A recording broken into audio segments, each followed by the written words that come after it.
Uh-oh. It's the Amazon smile. Everybody's smiling about this except for my wife. Let's go see what's about to get me in more trouble.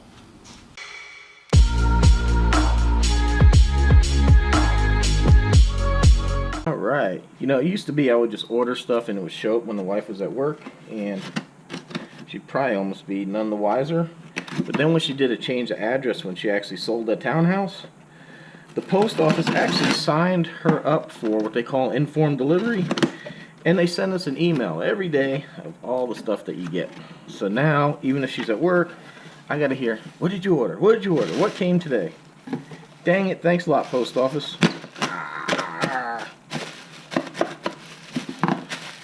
Cause see, sometimes she doesn't understand why I do the stuff that I do, and it's really aggravating to explain. So here we go. 5 battery chargers, battery maintainers. If you guys remember a while back, we had the lightning strike in the backyard that blew out all the Harbor Freight battery chargers that I had. I have one left, and this is it. Not a bad little charger. It did the job for a while, and I went to Harbor Freight and they only had like 2. So now what I should have done is bought 2 of those, bought 3 of the cheap ones, and called it a day. But I didn't feel like driving back, so I bought 5 of the cheap ones, and I'll show you the problem later. I mean, it's basically those chargers. Number one, I forgot how short the cords are, so I have cords like literally stretched, and it's just friggin' stupid. It's aggravating. And then 2, if I lose power or something gets disconnected and those things stay connected to the battery, and I've had this happen before in the past, it'll continue to drain the battery down. So it's just not a very good thing. So I went on Amazon and looked for a different charger, and this is what I came up with. It's by Schumacher. It's a 1.5 amp maintenance bat, and this is all I need. I just need something to keep the batteries topped off. You know, what the wife doesn't understand is that these cars are all electronic now. They keep, you know, like the keyless entry. There's always power running through the car, so it can sense when the key fob's near the car, so you can hit the button and unlock it. She doesn't understand these things are parasitic draw, and they draw a lot of power from the car. So, and you know, I don't know what happened to car batteries. I could have sworn the last time I had bought one was like $50, and then all of a sudden now they're like $150. Luckily, the last one I bought was for the Firehawk. I had it sitting on the side of the house. I was doing something with it, and I didn't close one of the doors all the way, and it kept the dome light on, and it fried the battery. I could not believe how friggin' much money that was. So, hey, yeah, man, batteries are expensive. So I want to protect my investment. So here we go. There was the one thing I was looking at Amazon was like the reviews and specs, like how long cords are, and these are supposed to be about 5 feet a piece. And it should be. I'm actually kind of surprised. This thing looked online like it was metal, but it's plastic, which is fine. Probably actually good being out in the garage. It's very humid. I really wish I would have had that garage when we first moved here, and I would have had the car capsules in there now to keep the humidity out of the cars. Damn. And those things are freaking expensive. They were like $400 a piece. Oh yeah, this cord here is even longer.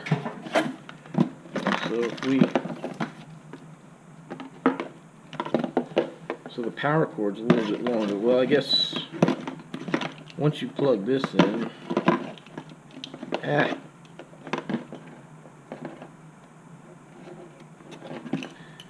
once you plug that, yeah, they're about the same once you plug that in. I said I already threw this in here. There's also a way. I don't know what battery you're going to screw that onto. Seriously? That's one tiny little bit. That's definitely not a car battery sitting on that. But yeah, so now we got 5 of these. Time to go after to the big garage and swap these things out. And then, let's move this out of the way. I got a new lead here. This is what plugs into the ECM of Project Z28. We're going to try plugging this in to a different port, see if the data stream will record there. In other words, Brian's kind of under the impression that maybe the ECM in the car might have some issues, and that's why the data is not flowing through it. It's always something. Alright, let's go to the garage, install some battery chargers.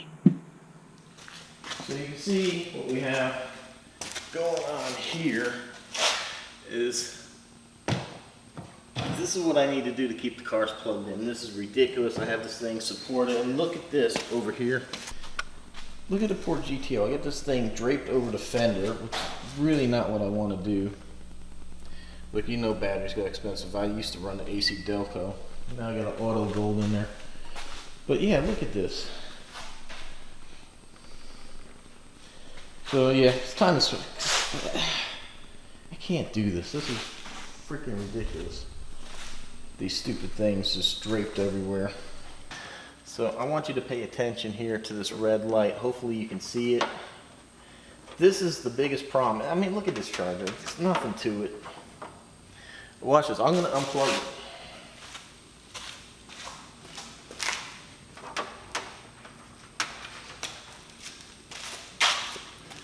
So here is the plug, right? We're going to... You see how the red light is still on?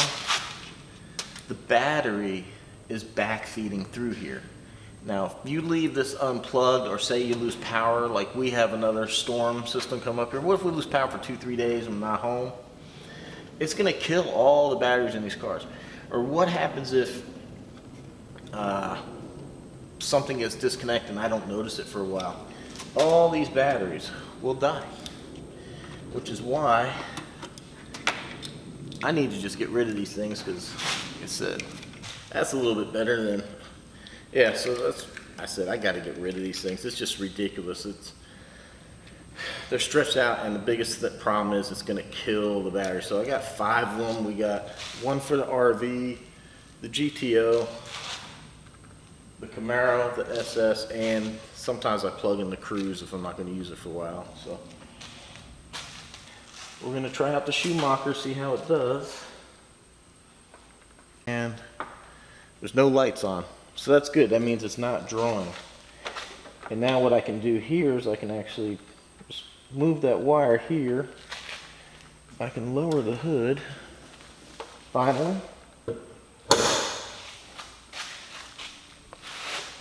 Lay this on the ground so I can see it.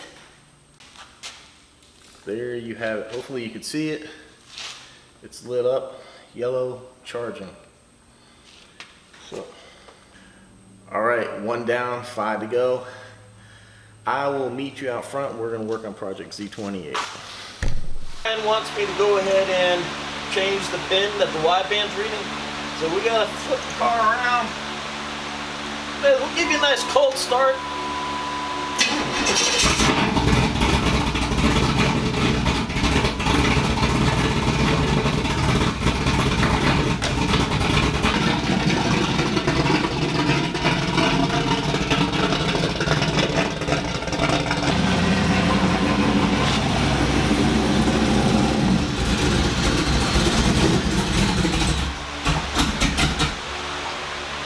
That's why you hear the fan running.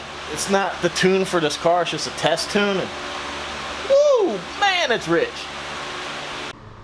So, not that bad. Took a minute to find out which one was the right plug. We're about to finish this crimp. And I'll show you everything. I tell you what, man, I'm loving this new DeWalt fan.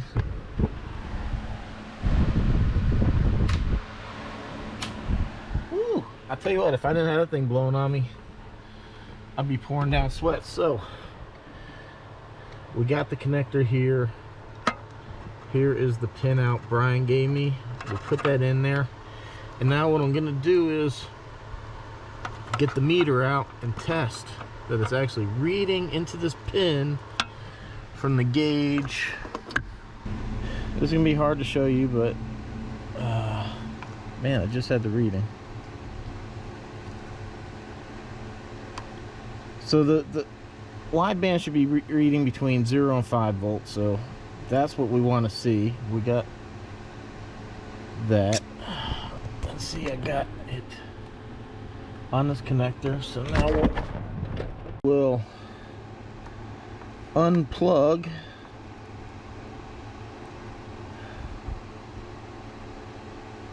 the connector,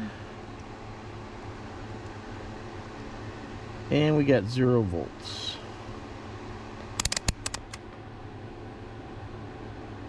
Yeah, we got nothing. All right, good. This is what we want to see. All right, everything's plugged in. I'm even running a ground wire from here to the gauge because I've been grounding it through the cigarette lighter plug and it said chassis. I don't know.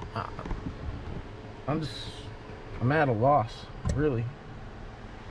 So let's go get the laptop, see if this works.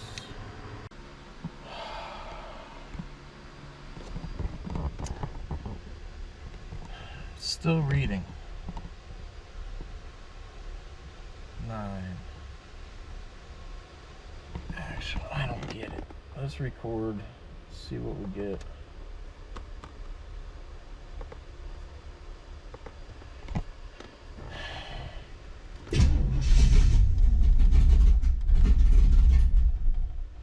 Oh, wait, it was reading. Ah! It's reading. And it's matching the gauge.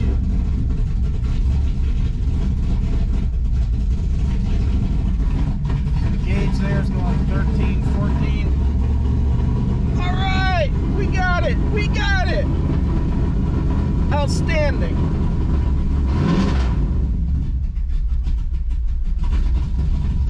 Out friggin' standing. All right.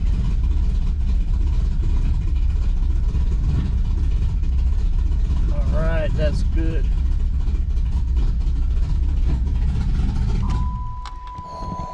Oh my God, it's rich.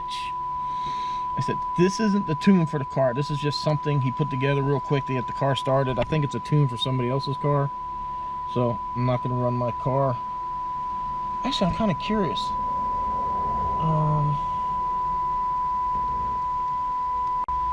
If grounding the meter actually worked.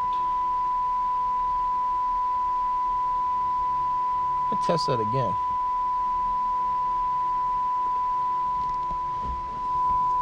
This time I'll take the ground off.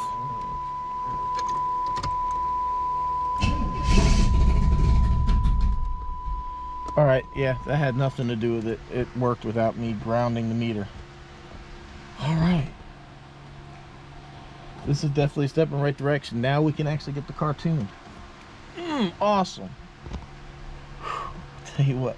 Hey, I've had a couple people ask, who is Brian? It is Brian. I'm gonna hack his name up. Let me open the email up. I'm still gonna hack this up. No, I'm sorry. Brian Van Schoiak. SCHOIACK. Schoiak. His company is tuneperformance.org. You've probably seen the sticker if you've watched in my videos right here. Dude, I can't recommend this guy enough. If you got a 3rd gen and you need tuning, this guy knows his stuff. I mean, this car's just been difficult, but right there, it's always in the background. It's even right here. Tuneperformance.org. Listen, some of the stuff that we've been dealing with is either stuff that I messed up. For a while, I had the chip I was burning backwards. We had issues with vacuum leaks, and then we had the issue with the torque converter. All stuff that was kind of doing the car. And then this, for whatever reason, pin F14, this car wasn't reading it, but we moved it over to the new pin, A3, and here we go. Now it's reading the wideband. So a lot of the stuff we've had glitches on, it's nothing that he's done, absolutely zero. Anything that he's done, just we've done so much work to this car, and there's been a lot of stuff going on. So like I said, we were trying to tune it, it was running great, and then all of a sudden we developed that leak in the manifold because we had that problem with the gasket, and then you know, just other stuff going on. So there we go. All right, we finally got it. So now he can go ahead. We'll put a good tune in here, and we'll get this thing down. And finally, actually, very same day, Brian sent me a new tune. Try it out. And it's not reading. Damn it. Well, I guess it's not driving.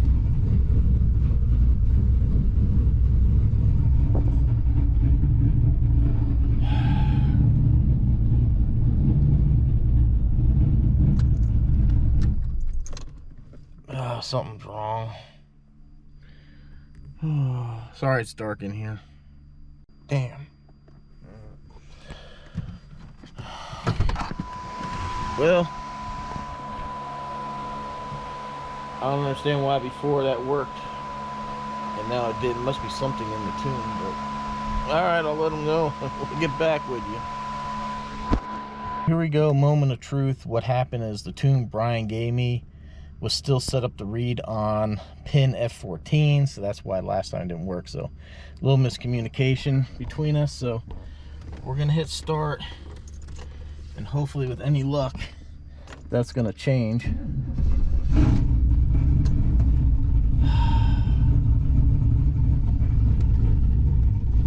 And it's not.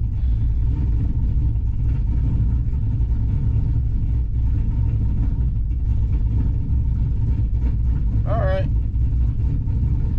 Damn.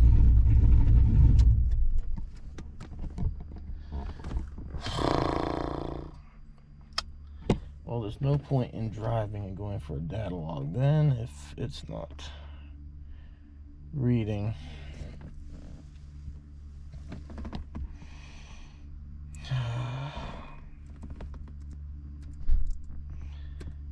I don't understand why it worked the first time. Sorry, I wish I had better news, but we're just keeping it real for you. This is just the struggles that you go through. But we did get the work on that last one. So I'll send this to Brian, let him make the changes, figure out what the hell's going on here.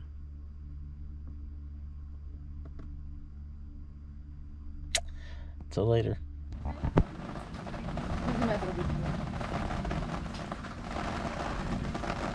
You guys remember I did the video on the Patagonia Torrent Shell rain jacket? That video is actually done pretty good. And my wife loves her. She always looks for a reason to wear it. Really? She waits for it to rain to go do her outside chores. Okay. You love your jacket. Yeah, I did. Good jacket. Yeah. You look good in it. Good jacket. Yeah.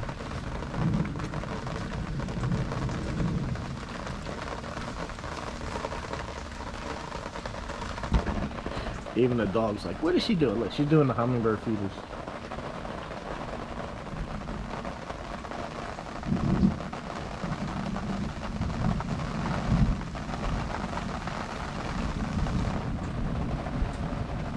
She waited for the rain so she could sport that beautiful jacket I got her. Yeah, actually, it's kind of weird. You guys, you never know what video is going to do good for your channel. And that one here recently was taking off pretty good. It's getting some pretty solid views. So, I mean, everything helps the channel. People watch it. I make a little ad revenue on it. And I possibly help somebody out because it's been a good rain jacket. If you have to, like, thoroughly, like, test it. But I'd love to go, like, wear it while I'm tearing down the... Well, I really don't want to. I'm not looking forward to that. But if it's storming and I have to wear it while tearing down the RV, or if we get caught in a storm and we're hiking and wear it, that'd be an ultimate test. But I feel confident it will do fine.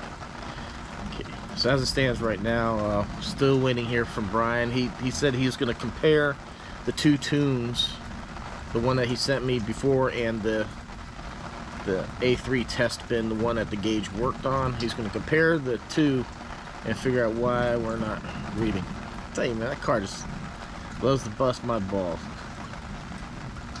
Alright, we'll wait to hear from Brian.